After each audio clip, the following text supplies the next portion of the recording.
अब आप सोचो कि वह नल को दोष दो कि यह नल मेरे घड़े को नहीं भर पा रहा है। बंधुओं, वह नल तो तुम्हारे घड़े को भर सकता है।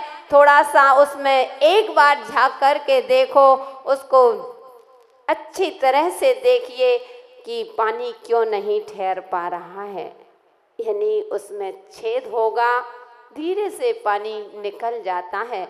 उस छेद के माध्यम से पानी निकल जाया करता है। इसलिए सबसे पहले उस छेद को बंद करने के लिए, यानी अपना जो अहंकार रूपी छेद है, तब तक हमारे भक्ति रूपी नीर हम भरना भी चाहें तो वह भर नहीं सकता है। इसलिए यह समूह शरण लगा हुआ है। इस समूह शरण में कहते हैं लोगों की भी जिज्ञासा हो सकती है कि आखिर समूह शरण है क्या। तो बंधुओं, समूह शरण जब भगवान को केवल ज्ञान होता है और केवल ज्ञान के बाद सौधर्मेंद्र की आज्ञा से वह कुबेर को आज्ञा देता है और कुबेर कहते हैं कि समूह शरण की रचना कर देता है। यह भूतल से, पृथ्वी से 50,000 धनुष ऊंचा होता है। कितना? 50,000 धनुष ऊंचा होता है। यह आकाश तक को ऐसा लगता है कि आकाश को ही छुए ले रहा है। इसकी रचना वृत्ताकार की होती है। इसमें चारों दिशाओं से उस समूह शरण में 20-20 हजार सीढ़ियां होती हैं। कितनी सीढ़ियां धर्मेंद्र जी? 20-20 हजार। उसमें थकते नहीं है, इतनी जल्दी पहुंच जाते हैं समूह शरण में। अगर हम आपसे कहें से गिरनार जी चले जाओ तो कहते हैं माता जी इतनी सारी सीढ़ियां हैं, नहीं चढ़ा जाएगा। वहाँ पर 11,000 या 9,000 सीढ़ी हैं, कहते हैं कि गिरनार जी में। उसमें हमारे भाव नहीं होते हैं, हम थक जाते हैं। लेकिन वो समूह शरण में चक्रवर्ती जी कितनी सीढ़ियां हैं? 20,000, 20,000 चारों दिशाओं में सीढ़ियां हुआ करती हैं। उस सीढ़ियों के माध्यम से और उसके बगल से चारों दिशाओं में सड़क भी निकली होती है। वहाँ से जब वह समूह शरण में पहुँचते हैं तो बीच में, मध्य में, केंद्र में एक गंध कुटी होती है और गंध कुटी में भगवान विराजमान होते हैं। भगवान समूह शरण से उस गंध कुटी में विराजमान होने के भी वह 4 अंगुल ऊंचे होते हैं, वह समूह शरण को टच नहीं करते हैं। ओ बंधुओं, इसमें 8 कटनी होती है, 8 भूमि होती है। उसमें सबसे पहली भूमि होती है चैत्य भूमि। लिखा होगा, पढ़ रहे होंगे। पहले चैत्य भूमि होती है, दूसरा प्रसाद भूमि होती है, तीसरी जल खातिका भूमि होती है, लता भूमि होती है, उपवन भूमि होती है, ध्वजा भूमि होती है, कल्प वृक्ष भूमि होती है और फिर भवन भूमि होती। तो बंधुओं, इस तरह से भूमियां होती हैं। उस समूह शरण में जब भगवान विराजमान होते हैं, उनकी मुखारविंद से, उनके सर्वांग से वाणी खिड़ती है। लेकिन वाणी भी हर समय नहीं खिड़ती है। 4 समय तो खिड़ती है, लेकिन हर कोई चाहे कि भगवान की वाणी सुनने को मिल जाए तो बंधुओं, पुण्यशाली लोग हुआ करते हैं जिनको भगवान की वाणी सुनने का अवसर मिलता है। लेकिन कहते हैं कि यहाँ वाणी भी खिर रही हो और गुरुओं की वाणी अथवा प्रभु तो हमारे बोलते नहीं हैं। गुरु के जो भगवान की वाणी में खिरा है, जो गुरु ने, गणधर गौतम ने उसको झेला है और लिपिबद्ध किया है, आगम में लिखा है, उसी के अनुसार हम लोग आपको सुना देते हैं। अभी पंडित जी कह रहे थे कि गणधर के रूप में वहां पर भगवान की जब वाणी खिरती है तो गणधर उस वाणी को आप तक पहुंचाते हैं। आरिका माता जी गणधर नहीं हो सकते हैं, इतना पुण्य नहीं किया। मुनिराज होते हैं, वो गणधर के रूप में विराजमान होते हैं, लेकिन आरिका माता जी कभी गणधर के रूप में विराजमान नहीं हो सकती हैं। लेकिन इन कोठाओं में आरिकाओं का भी एक स्थान होता है, तो उस स्थान में आरिका, लेकिन जो आज हम आपको उपदेश दे रहे हैं, ये भगवान की देशना आप तक पहुंचा रहे हैं, तो मैं गणधर बन करके नहीं, मात्र भगवान की वाणी को वह समान आरिका जैसे, आरिका गणनी आरिका जैसे भी नहीं, मात्र समान आरिका जैसे आपको पहुंचा रहे हैं। जितना हमने गुरुओं के मुख से सुना, जितना हमने पढ़ा, उतना तो कहते हैं जितना भगवान की वाणी में खिरा उतना गौतम गणधरों ने झेल नहीं पाया, और जितना झेला है उतना उन्होंने लिपिबद्ध नहीं कर पाया, और जितना लिपिबद्ध किया है उतना शास्त्रों में हम लोगों को इतना पढ़ नहीं पाते हो, और जितना पढ़ते हो उतना आप तक नहीं पहुंचा पाते, और जितना आप सुनते हो उतना आप आचरण में नहीं ला पाते हो। यही कारण है कि आज संसार में भटक रहे हैं। इसलिए ये चारों दिशाओं में माने स्तंभ होते हैं, चारों दिशाओं में वह माने स्तंभ आपके अहंकार को दूर करने के लिए होते हैं, कि अगर समूह शरण में वही व्यक्ति आ पाता है जिसका अभिमान दूर हो गया है। कहते हैं गौतम गणधर को इतना अहंकार था, इतना अहंकार था कि मेरे जैसा कोई विद्वान हो ही नहीं सकता है। भगवान की वाणी 66 दिन तक नहीं खिरी थी।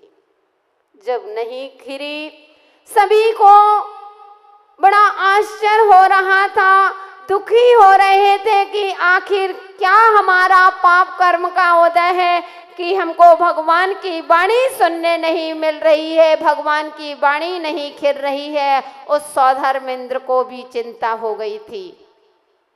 सौधर्मेंद्र जी, हुई है कभी चिंता? हाँ होती, वे तो सब में तो सौधर्मेंद्र को चिंता हो गई। उन्होंने अपने अवधि ज्ञान से देखा कि बिना गौतम के भगवान की वाणी नहीं खिर सकती। आखिर भगवान की वाणी को गौतम गणधर ही झेल सकते हैं, अन्य कोई नहीं झेल सकता है इतना। लेकिन गणधर को इतना अहंकार है तो वह समूह शरण में नहीं जा रहा है। पहुंच गए मानव का रूप बना करके, और गौतम गणधर के पास पहुंचते हैं कि हे स्वामी, मेरे गुरु ने मुझसे प्रश्न किया है, लेकिन मुझे उस प्रश्न का उत्तर नहीं आ रहा है, इसलिए मैं आपके पास आया हूँ। मेरे प्रश्न का उत्तर दीजिए, मेरी जिज्ञासा का समाधान कीजिए। और बंधु जैसे ही वह पहुँचते हैं, उन्होंने कहा कौन सा तुम्हारा प्रश्न है? तो वही खुश होकर के और सौधर्मेंद्र कहते हैं त्रैकाल्यम द्रव्य षटकम नौ पद सहितम जीव षटकाय लेश्या पंचान्य चास्तिकाया व्रत समित गति ज्ञान व्रत चारित्व। अरे जैसे ही इतना सुना त्रैकाल्यम द्रव्य षटकम, उन्होंने कहा गौतम स्वामी कि यह कौन से, मैं भी नहीं समझ रहा हूँ कौन से त्रैकाल्यम, कितने काल होते हैं, कितने द्रव्य होते हैं, कितने पदार्थ होते आदि। लेकिन अहंकार के कारण इतना भी नहीं कह सका कि मुझसे यह प्रश्न नहीं बनता है। तो कहते हैं कि मैं इन प्रश्नों के उत्तर तुमको नहीं, तुम्हारे गुरु को ही दूंगा।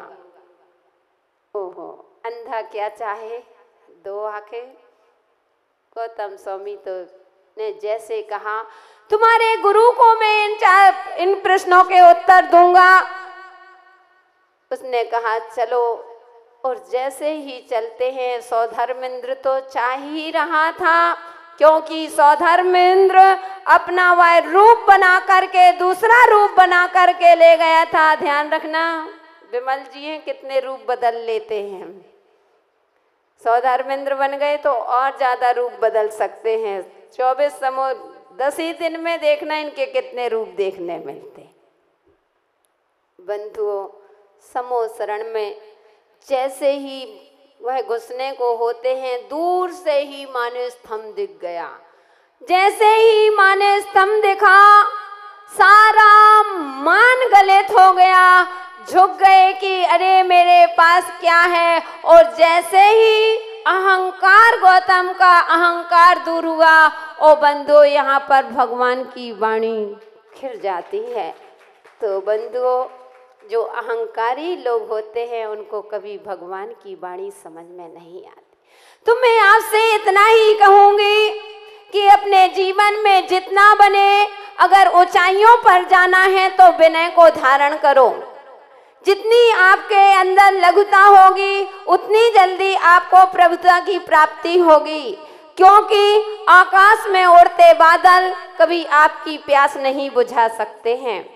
जमीन में बहता हुआ पानी ही आपकी प्यास को बुझा सकता है। इसलिए आप अपने जीवन में उस लघुता को जीवन में उतारेंगे, आचरण में उतारेंगे।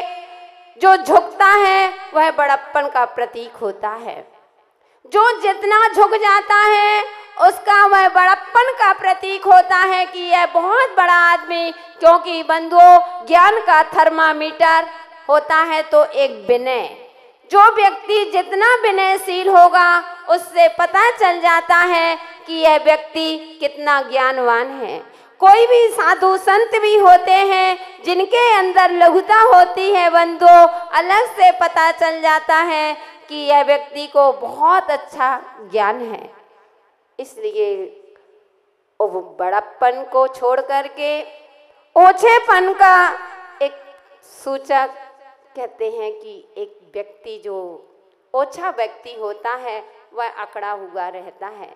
मैं आपसे कहूंगी कि आम का वृक्ष बनिए।